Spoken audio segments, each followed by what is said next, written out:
Bom, pessoal, vamos lá. Então, falar agora de elementos XML.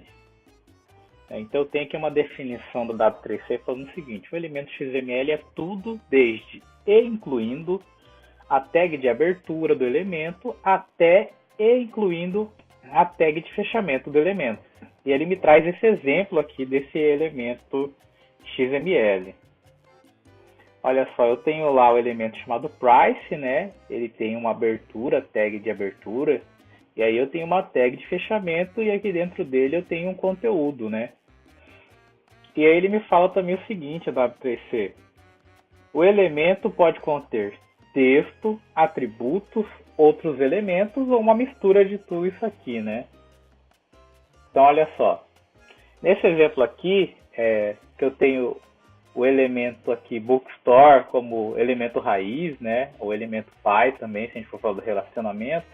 Bookstore abrindo aqui, fechando aqui. Então a gente fala assim, ó, title, autor, né? Year, na verdade, não é ano, né? Foi traduzido. E price tem conteúdo de texto.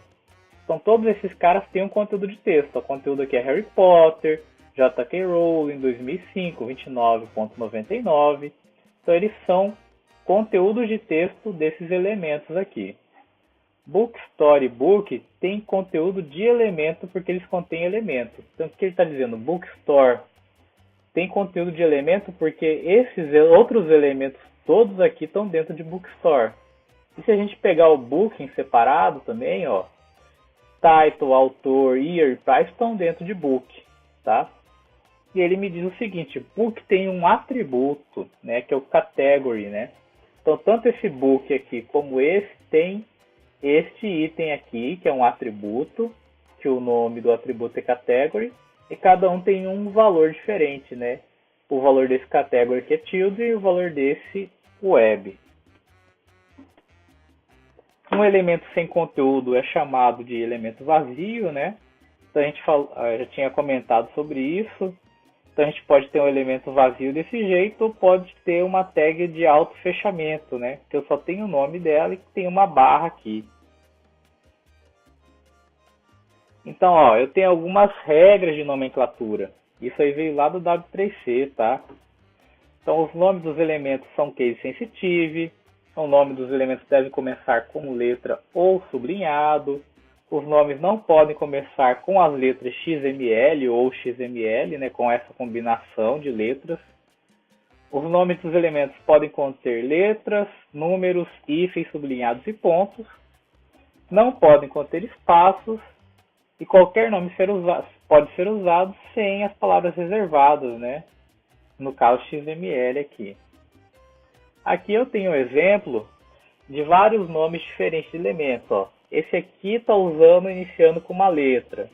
Esse aqui está iniciando com um sublinhado, com um underline, né? Esse aqui tem um underline aqui já no conteúdo, aqui no meio, né? Mensagem underline 1. Aqui eu tenho uma tag com hífen, mensagem traço 2. Aqui eu tenho uma tag com ponto, mensagem ponto 3. Mas assim, a própria W3C traz algumas melhores práticas de nomenclatura. Então, olha só, vamos observar isso aqui. Ele fala assim: criar nomes descritivos, como pessoa, first name, sobrenome. Criar nomes curtos e simples, como book title, e não como the title of the book, né? E aqui ele traz também essas melhores práticas. Então, ele pede para, evita o traço, né? Evita que o if. Por quê? Se você nomear algo como primeiro traço nome, algum software pode pensar que você quer subtrair nome de primeiro. Evitar o ponto, né? Então, se você nomear algo como first point name, algum software pode pensar que name é uma propriedade do objeto first. Evitar usar os dois pontos, porque são reservados para os namespace, que a gente vai ver daqui a pouco. Outra dica que ele dá pra gente é que letras não inglesas como essas aqui são perfeitamente legais em XML, mas atente para o problema se o software não suportar essas letras.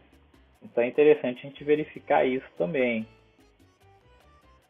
Olha só, sobre o estilo de nomeação, não tem nenhum estilo de nomeação definida. mas aqui ele traz, a W3C também traz alguns exemplos.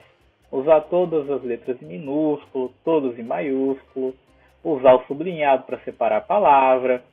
E aí a gente tem dois estilos aqui, que é o caso Pascal, ou Pascal Case, que ele pega a primeira letra maiúscula de cada palavra, né? E a gente tem esse caso Camel aqui, ou Camel Case, né? Que é a primeira letra maiúscula em cada palavra, exceto na primeira palavra aqui, né? Que é tudo minúsculo. E esse aqui é a regra de nomenclatura comum em JavaScript. Outra dica importante aqui é que documentos XML também muitas vezes tem um banco de dados correspondente. Então é uma prática comum usar as regras de nomeação do banco que você está usando na sua aplicação para os elementos XML. Tá? Então fica essas dicas. Então, olha só, os elementos XML são extensíveis. Então, eles podem ser estendidos para transportar mais informações. Então, olha só, eu tenho esse documento XML aqui, que tem o elemento note, que é o elemento raiz, né? Ele tem o to, o from e o body. Então, vamos imaginar que criamos um aplicativo que extraiu os elementos to, from e body do documento XML para produzir a saída. Então, eu tive essa visualização aqui, extraindo as informações desse XML. Imagine que o autor do documento tenha adicionado algumas informações. Então ele adicionou esse date, esse reading, né?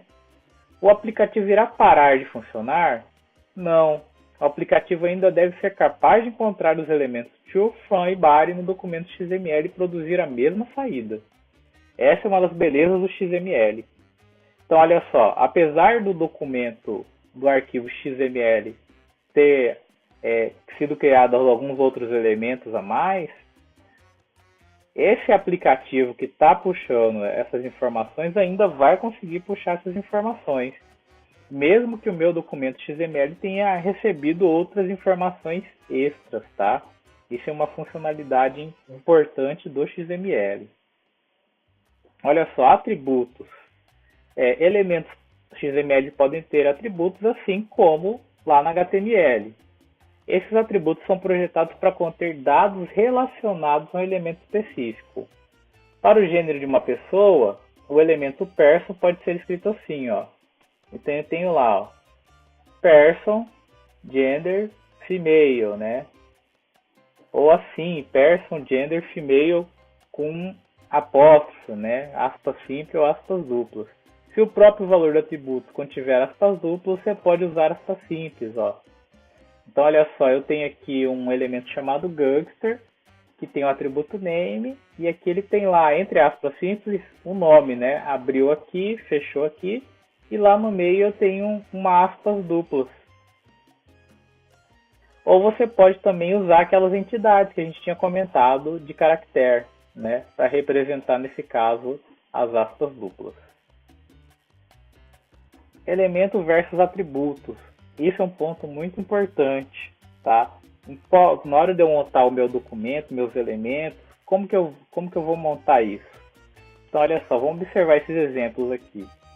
Eu tenho esse elemento person, que abriu aqui e fechou aqui, que tem um elemento dentro dele chamado first name e outro last name. E dentro dele eu tenho um atributo dentro do elemento person chamado gender, com o valor female. Olha só, esse documento XML daqui, as informações são as mesmas, só que foi representado de maneira diferente. Aqui o gender é um atributo e aqui o gender virou um elemento. Então olha só, no primeiro exemplo o gênero é um atributo, no último o gênero é um elemento. Ambos os exemplos fornecem as mesmas informações. Então não há regra sobre quando usar atributos ou quando usar elementos no XML. A mesma informação de maneiras diferentes. Olha só, os três documentos XML a seguir têm exatamente as mesmas informações. Um atributo de data é usado no primeiro elemento, no primeiro exemplo. Então aqui date virou um atributo de note. Aqui nesse segundo exemplo, date já virou um elemento e toda a informação que estava aqui veio para cá. Nesse exemplo aqui, date, além de ser um elemento, ele ainda criou outros elementos dentro dele, que é o elemento de ano, de mês e de dia. Então, a informação foi mais detalhada, né? Então, o elemento date expandido é usado no terceiro exemplo. Apesar de aparecerem de maneiras diferentes, todos eles têm a mesma informação. Evitar o uso dos atributos, algumas coisas a considerar são: atributos não podem conter vários valores, elementos podem. Atributos não podem conter estruturas de árvore, elementos podem. Atributos não são facilmente expansíveis, como a gente viu no caso lá do Note lá. Então, os atributos não têm essa facilidade. Uma dica que a própria DAD3C diz pra gente é assim: não acabe assim, não termine assim, né? Fazendo tudo dentro de um elemento, colocando tudo como atributo. Qual que é a minha dica para vocês? Eu vou pegar esses 3 exemplos aqui. A dica é: eu vou visualizar que tipo de aplicação que eu estou gerando para eu estruturar melhor a minha informação. Então, por exemplo, se eu tiver a minha aplicação que eu precise realmente trabalhar de maneira diferenciada o elemento de ano, mês e dia, então esse exemplo aqui vai ser mais adequado. Agora, se a data for só alguma informação que eu preciso resgatar de algum momento e que ela não tenha tanta importância assim, eu posso usar ela como atributo, né? Então eu dou mais valor. Quanto mais valor eu der àquela informação, eu preciso trabalhar melhor ela. Então, eu vou gerar um detalhamento melhor daquela informação. Atributos XML para metadados. Metadados, para quem ainda não ouviu falar, é a questão de um dado falando sobre dados, né? Então, nesse exemplo aqui, ó, eu tenho aqui o Note, eu tenho um elemento Note, eu tenho um atributo ID, que tem um valor, né? Na verdade, aqui dentro do Note eu tenho to, from, read e o body, né? E o que está acontecendo aqui? Esse ID, na verdade, ele só serve para identificar esse elemento Node, ó. Os atributos de ID acima são para identificar as notas diferentes. Não faz parte da nota em si. O que faz parte da nota? Isso aqui, para quem que é, né? Quem enviou, qual que é o cabeçalho da mensagem, qual que é o corpo da mensagem. Essas informações fazem parte da mensagem da nota. Isso aqui, na verdade, é uma identificação da nota. Então, aqui ele fala o seguinte: o que eu estou tentando dizer é que metadados devem ser armazenados como atributos e os dados em si devem ser armazenados como elementos.